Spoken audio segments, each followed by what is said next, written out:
नाज़रीन, कान का दर्द हो या दाढ़ का दर्द, कहा जाता है कि ये किसी दुश्मन को भी ना हो। कान का दर्द काफ़ी शदीद नौइयत का होता है और बाज़ औक़ात ये बर्दाश्त से भी बाहर होता है। बहुत से लोगों ने कान के दर्द का तजुर्बा किया होगा। इनमें बच्चे, बड़े और बूढ़े सभी शामिल हैं। कान, नाक और आँखें ये हमारे जिस्म में बहुत नाज़ुक हिस्सा हैं। इनकी देखभाल बहुत ज़रूरी है।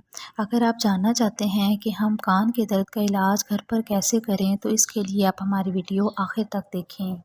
तो नाज़रीन, अब हम आपको बताते हैं कि घर पर रहकर कैसे अपने कान दर्द का इलाज कर सकते हैं।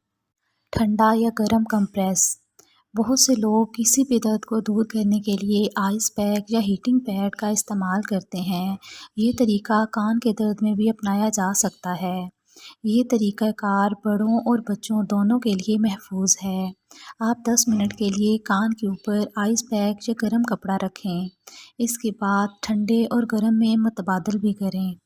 अगर आप गर्म या सर्द दोनों में से एक को तरजीह देते हैं, तो आप सिर्फ एक कंप्रेस इस्तेमाल कर सकते हैं। इस तरीक़ाकार की मदद से आप कान के दर्द का इलाज कर सकते हैं। ज़ैतून का तेल। हमारे कान के दर्द के इलाज के लिए ज़ैतून का तेल बहुत अच्छा है, लेकिन इस बात का कोई साइंसी सबूत नहीं है। कान में ज़ैतून के तेल के चंद कतरे डालना आपके लिए महफूज है, लेकिन इससे पहले डॉक्टर से बात करना भी अच्छा है, ख़ास तौर पर बच्चों के लिए। बहुत से लोगों का ख़्याल होता है कि ज़ैतून का तेल बहुत गर्म होता है, लेकिन ये आपके जिस्म के दर्जा हरारत से ज़्यादा गर्म नहीं होता। अदरक। हम अदरक का इस्तेमाल खाने में भी करते हैं और ये हमारी सेहत के लिए मुफीद भी है। अदरक में एंटी सोजिश खसूसियात मौजूद होती हैं, जो हमें किसी भी किस्म के इन्फेक्शन या दर्द के इलाज में कारआमद साबित होती हैं। हम अदरक को तेल में जलाकर या अदरक का रस कान के इर्द गिर्द लगा सकते हैं। इसको कान में डालना नहीं है, सिर्फ इर्द गिर्द लगाना है। लहसुन। इसमें भी एंटीबायोटिक खसूसियात मौजूद होती हैं। इसके अलावा इसमें दर्द को दूर करने की सलाहियत भी मौजूद होती है। हम लहसुन को ज़ैतून के तेल में कुछ मिनट तक पकाकर कान के इर्द गिर्द लगाने से दर्द से निजात हासिल कर सकते हैं। Hydrogen peroxide. कई सालों से हाइड्रोजन पेरोक्साइड कुदरती इलाज के तौर पर इस्तेमाल होता आ रहा है।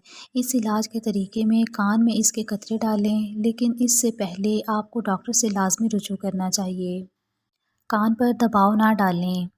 कुछ नींद की पोजीशंस भी कान के इन्फेक्शन को बढ़ा सकती हैं, इसलिए कान पर दबाव ना डालें। मुतासरा कान के हिस्से को ऊपर करके सोएं। आप कान को ऊंचा रखने के लिए इजाफी तकिए का इस्तेमाल भी कर सकते हैं। गर्दन की मश्क से कान दर्द का इलाज। हमारे कान में दर्द इस पर दबाव की वजह से भी हो सकता है। हम अपनी गर्दन की वर्जिश की मदद से दर्द से निजात हासिल कर सकते हैं, जैसे दोनों पैरों को ज़मीन पर सीधा रखें।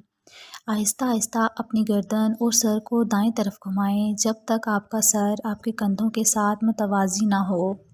इसके बाद अपने सर को दूसरी तरफ घुमाएं, जब तक आपका सर दूसरे कंधे के साथ मुतवाज़ी ना हो। अपने कंधों को ऊंचा करें, जैसे अपने कंधे से कानों को ढांपने की कोशिश कर रहे हों। आहिस्ता आहिस्ता इनको हरकत दें और ये मश्क दोहराएं। इससे आपके दर्द को निजात मिलेगी।